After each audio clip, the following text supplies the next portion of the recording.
They say to be careful what you wish for because you may just get it. For one young man, his life was about to change in a way that he could have never imagined. There was this young man by the name of Noah Anderson. He had just turned 17, and the only thing he wished for his birthday was to be able to travel the world. That day, he spent the whole day celebrating with his friends and family, along with his girlfriend, whom he has been with since high school. That day, they hung out late until the night when it was finally time for everyone to go home and for Noah to go to bed. He put away the last of his gifts, crawled into bed, and turned off his lamp. He slowly drifted off to sleep. The next morning, his alarm went off. It was time for him to wake up. He thought about reaching over to shut off his alarm. However, for some reason, he could not feel his arms. Then, he tried to climb out of bed, but he could not feel his legs either. He tried to scream, but no sound was made. A few moments pass, and his young sister, Bonnie, comes bouncing cheerfully into the room. Bubby, Mom made pancakes this morning. Your favorite, she said. She made her way over to his bed and sat down. She lowered the blankets from the top of his bed, but Noah was not there. Then she looked over next to where she was sitting and saw a paper airplane. She reached down and picked it up as she pretended to be an airplane and flew it out of his room and down the hall to start to eat breakfast. Bonnie got to the kitchen and started to cry. Mommy, Daddy, I think Bubby ran away. I hope I did not do something to make him do this. He was not in his room when I went to get him, but I found this as she kept pretending to be an airplane and fly around the table.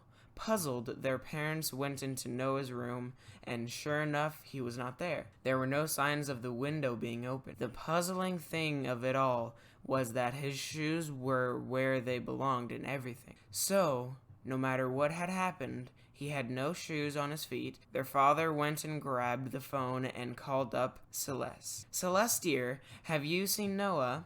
He is not in his room, so I thought I would call and see if he was with you, his father said. Celeste let him know that she hadn't seen him since his party last night. They get off the phone and he then calls up all of Noah's friends. They all tell him the thing that Celeste had. His father begins to think that his son has to be playing some kind of trick on them. So he brushes it off and lets little Bonnie know that her brother is probably up to his usual tricks. She sniffles and wipes the tears from her eyes. Then she sits at the table and starts to eat her breakfast, during which she kept glancing over at the paper airplane she had found in his room. With the exception of Noah being there, they carried on their day as usual. Mr. and Mrs. Anderson didn't want to frighten their daughter, but Mrs. Anderson knew that this was very unusual for Noah to even miss out on his favorite breakfast. The unsettlement of her husband telling her that none of his friends or girlfriend even knew where he was did not sit right with her at all. It did not help matters that whatever had happened, that her son was not even wearing his favorite shoes. That evening, as they sat down for dinner, there was still no sign of Noah, not even as much as a phone call to let his family know that he was okay and not in any kind of danger. It was quiet at the dinner table as Bonnie barely touched any of her food because she was missing her big brother so much. After dinner, Mrs. Anderson picked up Bonnie and carried her into the bathroom to give her a bath, like she normally does. After which, she dried her off and helped her into pajamas. They were on their way to her bedroom when Bonnie wiggled excited. Mommy, let me down please. Please, Mommy, let me down, Bonnie said loudly, almost screaming.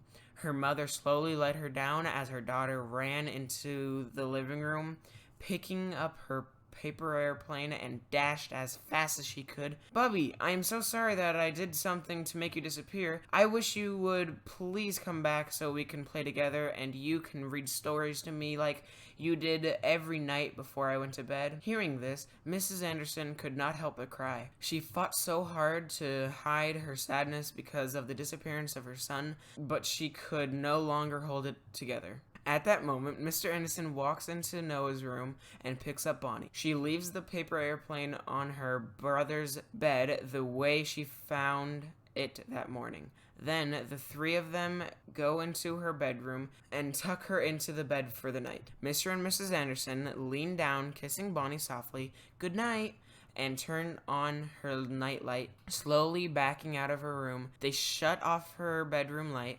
They make their way into the bedroom and get into bed themselves. They laid in bed, worried for hours until their bodies finally gave out on them and they both passed out. Meanwhile, back in Bonnie's room, young Bonnie had a really tough time falling asleep. She kept thinking about her brother and wondering what she could have done to chase him away. She wrapped her favorite stuffed animal into her arms. It's the one that her brother got her for her birthday 2 months ago. She cried into it and slowly drifted off too. Right as she was about to fall asleep, Bonnie whispered softly, "I wish you would please bring back my big brother. I love and miss him so very much." In that moment, the lights of the whole house flickered off and on for a few seconds. Young Bonnie was out like a light and had fallen asleep. The next morning, Noah's alarm sounded off once again. He reached up to wipe the sleep from his eyes, and shockingly, he could once again feel his hands. He reached over and shut off his alarm clock. He leaped out of bed, putting on his shoes, and ran down the hall. He ran into Bonnie's room and picked her up and just covered her in kisses as he spun her around so happily. "Bubby, you're back! I missed you so much," she shouted. Wondering what was happening, Mr. and Mrs. Anderson made their way into Bonnie's bedroom to see Noah, standing there holding his sister in his arms.